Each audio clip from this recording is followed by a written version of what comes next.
Hey, it's your guy Tyrrell back with the interviews. The Serie A title race has taken a twist over the past few weeks. Where Napoli have led the league for large portions of the season, they currently sit 4 points behind Juventus. What's gone wrong? Is it a tactical issue? Is it fatigue? Is it the fact that they just aren't good enough to win the Scudetto? Don't worry, here at the interviews, we've got you covered. So on this edition of the interviews, we're going to briefly break down Napoli's troubles in Serie A.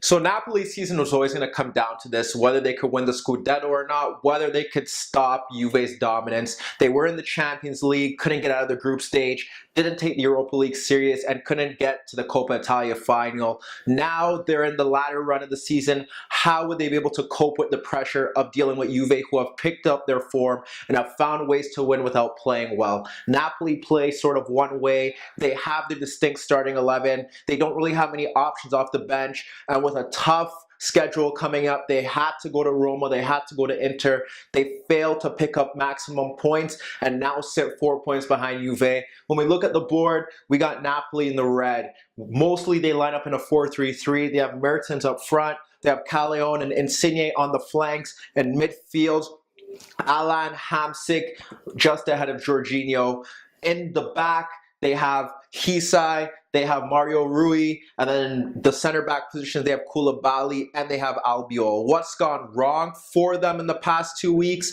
Obviously, they're up against two of the better sides in Serie A. They had to go away. And it looks like Napoli could dispatch the weaker, inferior sides in the league. But when it comes up against a top opposition, and you have a Juve side winning games at will, it's always going to be difficult to win the league. They lost to Juve this season, and now they've gone to Roma, they've gone to Inter, and they've fallen behind in similar ways. So now you have to ask yourself, is it fatigue? Is it the fact that they don't have options off the bench, they lack depth? Or is it the fact that maybe Roma or Inter have found the successful way to beat Napoli? When we look at the board, we have them in their 4-3-3. We have first, we're going to have Roma in the blue and Inter in the blue. And what they did, basically, they played two distinct different formations. They had Roma in a 4-3-3, but technically it was a 4-5-1, and then you had Inter, who was 4-2-3-1, but it essentially was 4-5-1 as well. What did they do? What did they do right? What did they do differently? Well, Roma sat back 4-5-1, and although they went up in the first half 2-1, they struggled in that stage because they weren't shutting down the key man in Jorginho. Jorginho's a deep line creator, picks up the ball from deep, is allowed to spread passes against inferior sides, dictate the tempo of the game, play long balls over the top. He does it all. Then you got the shuttlers, Alan, who goes from box to box, wins tackles, drives forward with his dribbling. Hamsik tries to find those spaces. We'll get to that in a second. But what Roma didn't really do well was they didn't have an option for Jorginho. They had different players running at him, and obviously that was key. They had Strootman, they had Nangolan, they had De Rossi, some of the best in the league running at him, but they didn't have a distinct option, and Jorginho was able to play one of Napoli's main attacking ploys. What they do: long ball over the top into half space behind the defense, pulls it back instantly for a runner to drop into the box, whether it be Insigne cutting in, whether it be Hamsik dropping in, whether it be Mertens running into the box. That's what they do best. It happened on a few occasions in that game. How did Roma combat with that? Well, obviously, you have the wide players narrow, so the fullbacks really couldn't offer much of an overlapping threat. And then what they did was that they had the midfielders mark each other out. They weren't worried about De Rossi stepping to Jorginho, and they were willing to have, when Mertens dropped deeper, they had Manolas follow him, and they ensured that Napoli didn't really create much in that aspect. And how did they score? Well, they didn't really break down Napoli in that regard, and they didn't really cope with the pressing well. In the first stages, or in the earlier stage of the match, they did press them, and they did create chances. They relied on a Dzeko great goal. They relied on the pressing to score the first goal. Dzeko scored two great goals, actually. One from a cross, one where he gained a yard, and then they relied on Kolarov getting forward in the latter stages of the game to finish it off. You can't really say they were broken down by well-played moves by Roma, but that's because Roma lacked the creativity to really create chances against a Napoli side that are this great. When you look to what Inter did, it was more of a 4-2-3-1, and what they did, they had Rafinha. They had Icardi out on an island like they had Dzeko, but what the difference between Dzeko and Icardi was that Dzeko offered an all-round game. He's able to hold up the ball. He's able to link play, bring his midfielders into the game more so in the second half. That didn't happen here. Icardi was in an island up front. Didn't really play well to his standard, but didn't really get much service.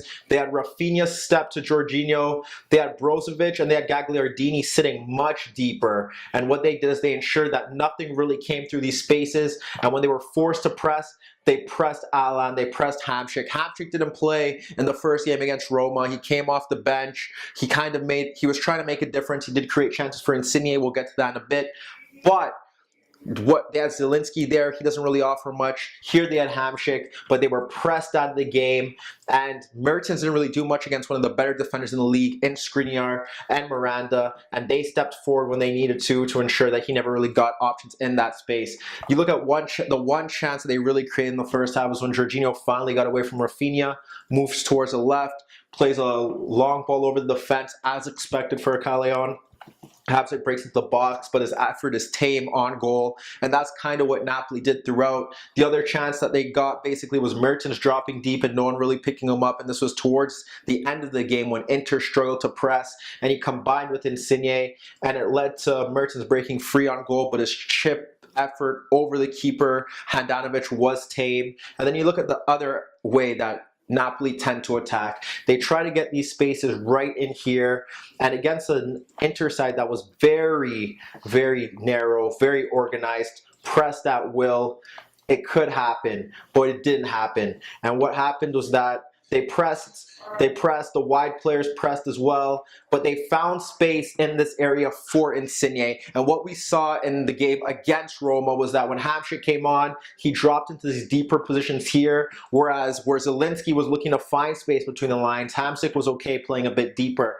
And what you try to do is you try to find Insigne in there, get him to turn, get him to curl his effort on goal. That's what he does. That's the main strength to his game, but he hasn't been getting his shots on target. That's what happened against Roma. They were happy with him running at Florenzi. He would run at Florenzi, cut in, wouldn't get his shot on goal. That was a big issue. Some of their better chances, or one of their better chances, came when Hamšík found that pass in between here, between the right back and the center back. He was able to fire a shot on goal, but again, didn't get it on target, didn't get past the keeper, and that's the big worry. But that's where Napoli like to exploit as well. If it's not the long ball over the defense into the half spaces for the instant pullback, it's Hamšík drifting into here, and he tries to find Insigne in these pockets of spaces. And if Insigne drops wide and Hamšík moves into that space, you'll see Jorginho try to evade the pressure and get into that area. They try to overload the left side of the pitch 3v2. If Hamšík moves deeper there, you'll see Jorginho kind of move into that space, or Jorginho move to the right, and they try to get that numerical advantage, play those quick passes, and get beyond the defense in that aspect. Callejon hasn't really offered much in the bigger games from the right-hand side. He offers the balance and the width. Mertens tries to drop deeper, but teams have figured out that if they could block off that space or push a center back with him, they can have that physical advantage over him. And what teams have really done in this 4-5-1 is that they've sat narrow, they've kept a marker, a discipline marker on Jorginho to ensure that he doesn't really affect the game.